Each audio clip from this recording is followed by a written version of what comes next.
Puerto Plata słynie z wielu atrakcji, jak na przykład Muzeum Bursztynu z kamieniem znanym z filmu Jurassic Park. Jednak tą najlepiej znaną atrakcją jest jedyne na Karaibach kolejka linowa Teleferico. Podczas naszego majowego pobytu w Dominikanie wjechaliśmy na wyrastającą ponad Puerto Plata górę. Jak się później okazało, był to przedostatni normalny dzień pracy kolejki przed poważną awarią, której tuż przed szczytem utkwiło kilkadziesiąt osób. Na górze Izabeli, na znajdującej się tam kopule, umieszczono figurę Jezusa Chrystusa, wzorowaną na tej znanej z Rio de Janeiro. Dla Dominikańczyków, którzy w niemal 90% są chrześcijanami, jest ważnym symbolem kultu. Bardziej przyjemną częścią wycieczki będzie spacer po pięknym ogrodzie botanicznym położonym na samym szczycie. Gotowi? No to jedziemy.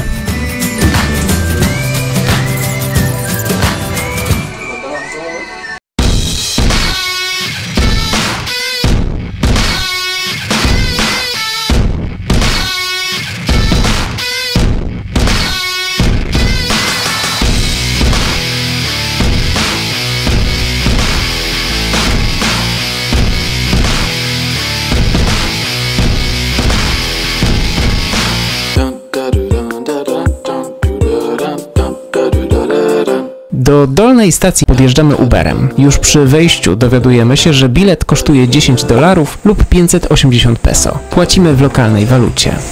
Gdzie teraz? Trafiamy do małej poczekalni, gdzie poza nami znajduje się grupa muzyków. Strażnik prosi nas, by poczekać, a tymczasem muzycy zaczynają grać. Dopiero po chwili trafia do nas, że oni grają specjalnie dla nas i oczekują na piwku. Gdy już zapłacimy, strażnik puszcza nas dalej. Tak właśnie działa mafia turystyczna w praktyce. Co za przywitanie!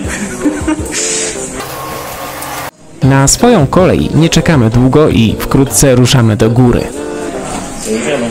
W wagoniku mieści się około 20 osób. Poza nami jest jeszcze grupa turystów z przewodnikiem.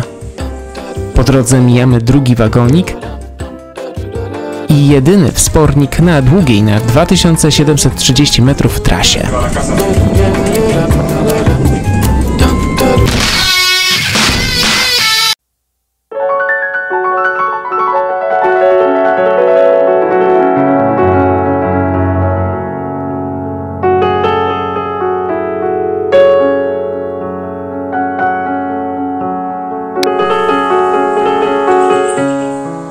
Ogród botaniczny jest częścią utworzonego w 1956 roku Parku Narodowego Isabel de Torres, obejmującego całą górę, a powstały tu rezerwat zajmuje teren 22 km² i znajduje się na wysokości 800 metrów nad poziomem morza. Rosną w nim różne gatunki drzew i roślin, a zamieszkuje go ponad 30 gatunków ptaków, w tym papugi kotika, będące symbolem Dominikany.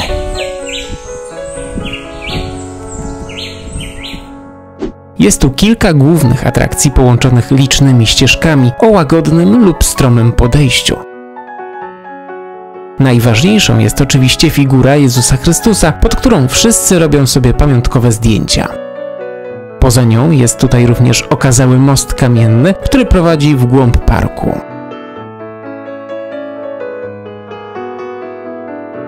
W ogrodzie zobaczymy też małą jaskinię, do której można wejść, oraz uroczą lagunę, czyli basen z fontanną, żółwiami i rybami. Po parku można poruszać się bez przeszkód, ale dla bezpieczeństwa turystów wyznaczono rekreacyjną pieszą ścieżkę. Dla spragnionych jest restauracja, a dla koneserów pamiątek kilka sklepów zlokalizowanych w kopule.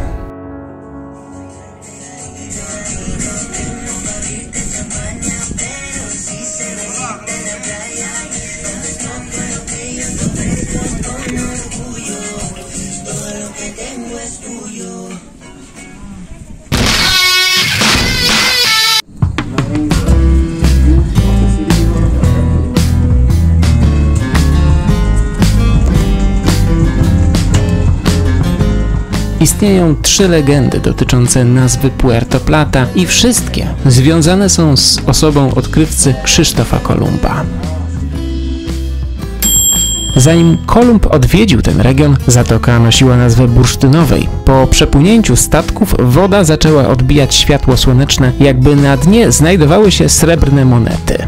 Stąd i port nazwano Srebrnym, aby przynosił wysokie zyski spotykającym się tutaj kupcom. Wpływając do portu, Kolumb zwrócił uwagę na górę otoczoną mgłą, przypominającą srebrny kożuch. Nazwał ją Srebrną Górą, a wybudowany później port zyskał miano Srebrnego od nazwy tejże góry. Później jednak zmieniono ją na górę Izabeli de Torres, a miasto pozostało nadal srebrnym. Podobno wszystkiemu winne były porastające górę cekropki, roślina gęsto porastająca lasy Karaibów. Jej liście odbijały promienie słońca, sprawiając wrażenie srebrnej poświaty nad górą. Nazwa z czasem przeszła na powstające u podnóży góry miasto. Która z nich jest prawdziwa? Dziś, po ponad 500 latach, trudno jest jednoznacznie ocenić. Trzeba jednak przyznać, że wody zatoki mają w sobie coś niesamowitego. Podczas zachodu słońca mienią się pięknymi kolorami. Z kolei legenda o mgle również ma swoje uzasadnienie, ponieważ góra potrafi w ciągu kilku chwil pokryć się gęstą warstwą mgły. A jeśli chodzi o cekropki, trudno odmówić logiki tej wersji legendy. Niektóre gatunki faktycznie posiadają białe liście i gdyby góra była 500 lat temu pokryta nimi w całości, efekt na pewno byłby spektakularny.